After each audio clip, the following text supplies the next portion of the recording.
ज्यों ज्यों उम्र बढ़े त्यों त्यों कामनाओं को कम करते जाओ।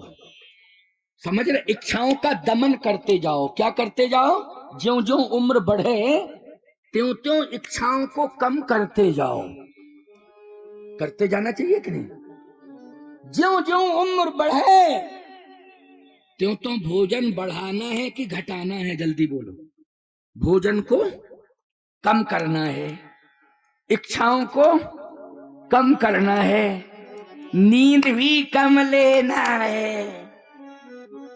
बुढ़ापे में नींद कम होती है, बोलो होती है? नहीं, कम हो जाती नींद, हो ही जाती है वो तो प्यारे। अच्छा एक बात बताओ, आंखों की ज्योति भी कम हो जाती है। इसके लिए बुढ़ापे में एक्स्ट्रा ज्योति बढ़ाने के लिए चश्मा लगाया जाता है। क्यों? ये विकल्प है। क्या है? विकल्प है ये। लेकिन तुम्हें ये पश्चाताप नहीं करना चाहिए कि परमात्मा ने हमारी ऐसी अवस्था क्यों दी कि हमारी आंखों की ज्योति छीन ली, बल्कि तुम्हें ये धन्यवाद देना चाहिए कि प्रभु आपने नाक और कान एक्स्ट्रा कर दिए तो कम से कम ज्योति बढ़ी है। आखिर ये नहीं बढ़ाते तो फिर हमारा चश्मा वाला स्टैंड ही गायब हो जाता। हम कहां से चश्मा रखते? आपने बहुत बढ़िया, क्योंकि सुनने के लिए तो छिद्र पर्याप्त है, लेकिन ये क्या है सिस्टम बोलो? सूंघने के लिए नासिका का छिद्र पर्याप्त है, लेकिन ये 1 इंच क्यों आगे बढ़ा दिया एक्स्ट्रा? नाक कान क्यों? भगवान जानते थे कि तुम बूढ़े हो गए, तुम्हारी ज्योति कम होगी, चश्मा मिलेगा तो रखने का इंतजाम क्या होगा? क्यों भाई? इसलिए भगवान को धन्यवाद दो। बोलो देना चाहिए कि नहीं? ये नहीं कि भगवान को कोसना शुरू करो, बल्कि भगवान को धन्यवाद दो कि प्रभु आपने बुढ़ापे का भी इंतजाम कर दिया। बोलो कर दिया कि नहीं? अच्छा एक बात आपको और बतावें, यदि आप ये कहने लगो कि हमारे बाल जो है काले थे लेकिन सफेद क्यों हो गए? हे प्रभु, केशवदास जी हुए हैं, केशवदास जी, महाकवि केशव, नाम सुना आपने? और छा के महाकवि केशव हुए हैं। उन्होंने एक व्यंग लिखा है। क्या लिखा है? केशव के सन अस करी, के बुढ़ापे में कह रहे हैं वो, अपने केश मानी बाल पकड़ के, केशव के सन अस करी तस और हुन कराहे। ये बाल सफेद हो गए हैं, इसलिए कह रहे हैं हमारे केश ऐसे हो गए। केशव के सन अस करी तस और हुन कराए, ओ चंद्र बदन मृग लोचनी बाबा कही कही जाए। है नहीं? ये चंद्र बदन मृग लोचनी बाबा कही कही जाए। लेकिन एक बात आपको बताएं, बाबा कोई कहेगा आपसे तो निश्चित है इसमें सम्मान है, अपमान नहीं है। बोलो भाई, अगर कोई बाबा बाबा कह करके पुकारता है तो बोलो ये अपमान है कि सम्मान है? लेकिन क्या बतावें, तुमने तो ऐसी चुनौती दी है उस प्रकृति को कि तुरंत ही एक काला काला ले आए, खिजाब लगा लिया, बाबा से बन गए बाबू। क्या बन गए? बाबू। बाबा से, अरे राम राम राम। अब बताओ तुमसे कौन बाबा कहेगा? बोलो भाई, सम्मान सम्मान याद रखना। बुढ़ापे का स्वागत करो और बुढ़ापा आवे तो प्रसन्नता जाहिर करो। क्यों?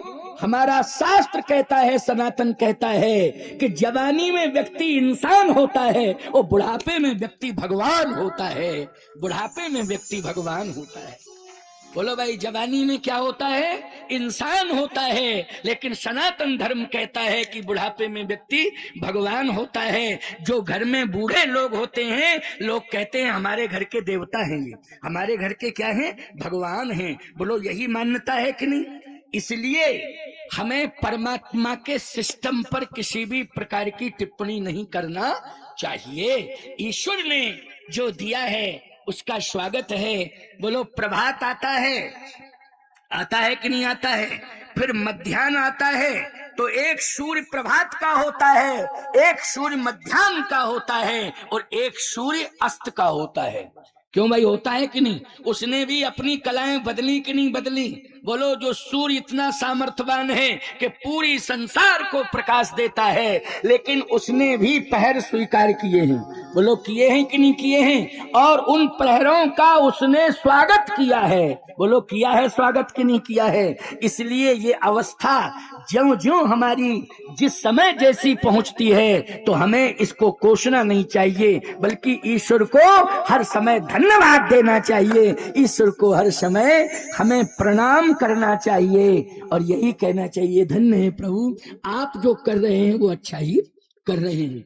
अगर हम रो रहे हैं तो इसमें हमारी गलतियां हैं, इसमें ईश्वर की कोई गलती नहीं। बोलो, अगर हम रो रहे हैं तो किसकी गलती है? ईश्वर की गलती है? नहीं नहीं, तुम्हारी गलती है, ईश्वर की नहीं है। अब हम रो रहे हैं, दांत क्यों चले गए?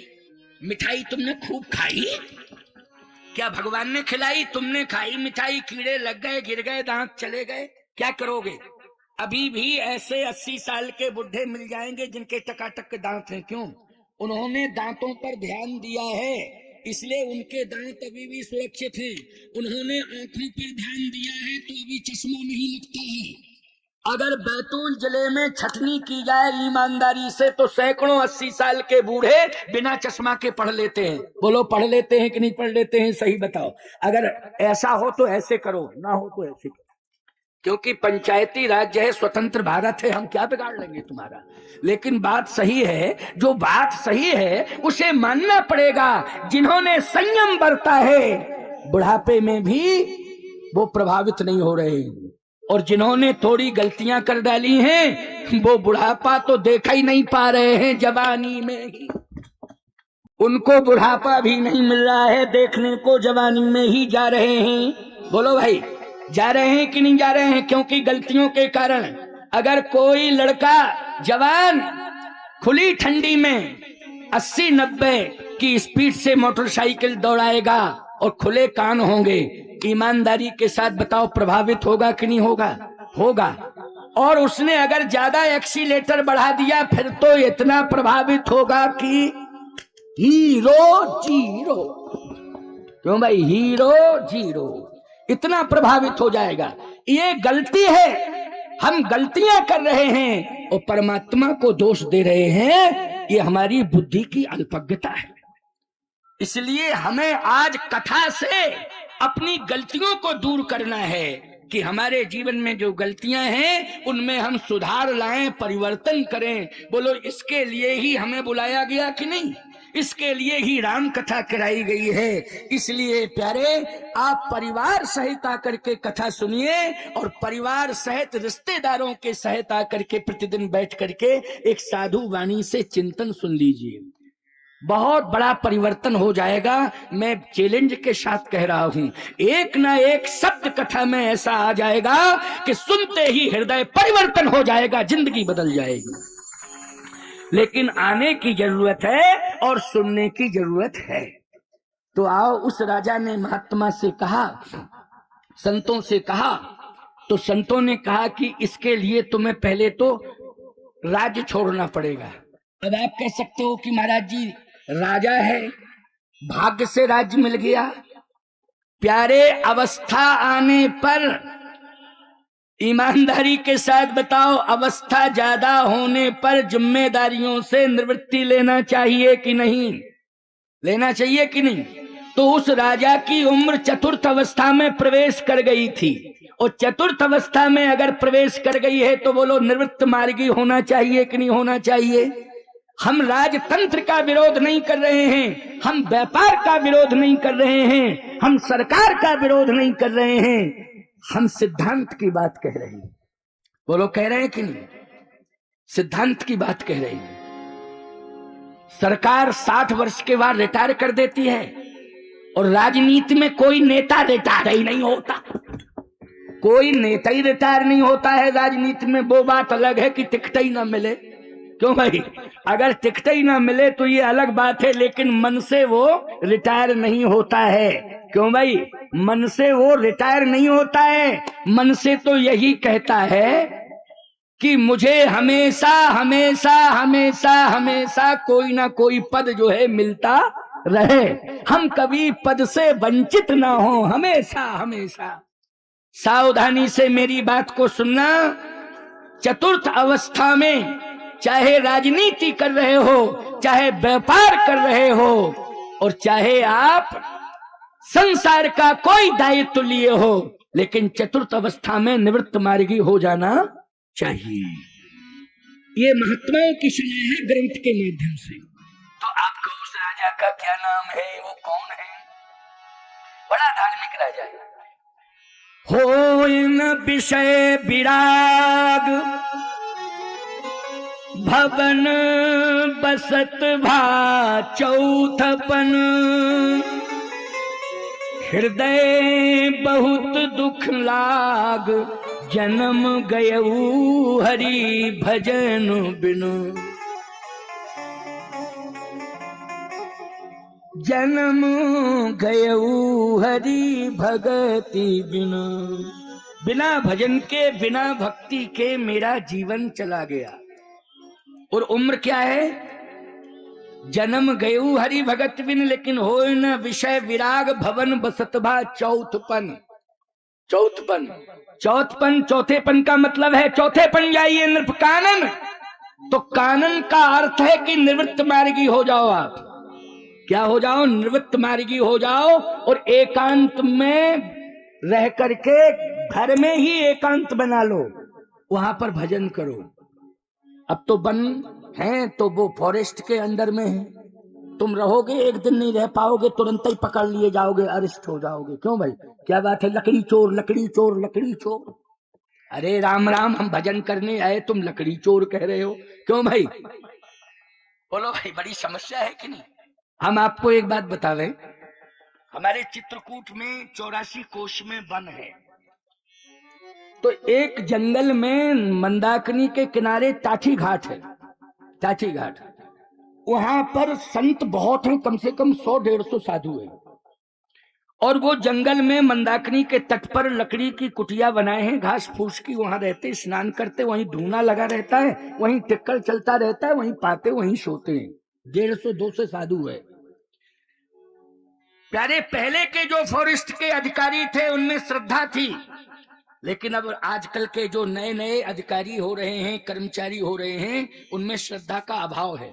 अब वो परेशान करने लगे साधुओं को। नहीं नहीं, यहाँ से हटाओ, जंगल प्रभावित हो रहा है, जंगल के जीव जंतु आते हैं, वो आग देख करके भाग जाते हैं, वो जल नहीं पी पाते हैं, जल जानवरों के लिए है, जल जंगली जानवरों के लिए है, आग जलाते हो भाग जाते हैं जानवर, वो प्यासे मर, तमाम बहानेबाजी कर रहे। अच्छा एक बात बताओ, उन जानवरों से कभी पूछा किसी पत्रकार ने कि तुम प्यासे रहते हो, तुम्हें कोई तकलीफ है? तो शायद है कि वो पशु पक्षी वहां के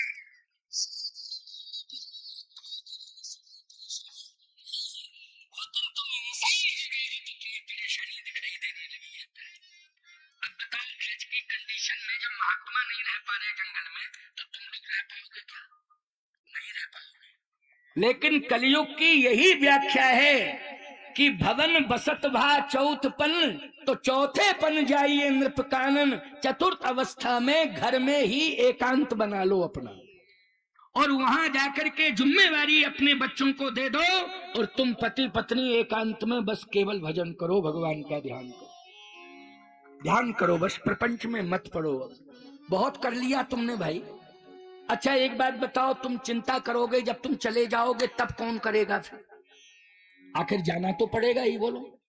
इसलिए जिम्मेवारी दे दो अपनी संतान को, और घर में ही कहीं एकांत समझ लो, अपने दिमाग से, विवेक से, बस वहीं पर भजन करो।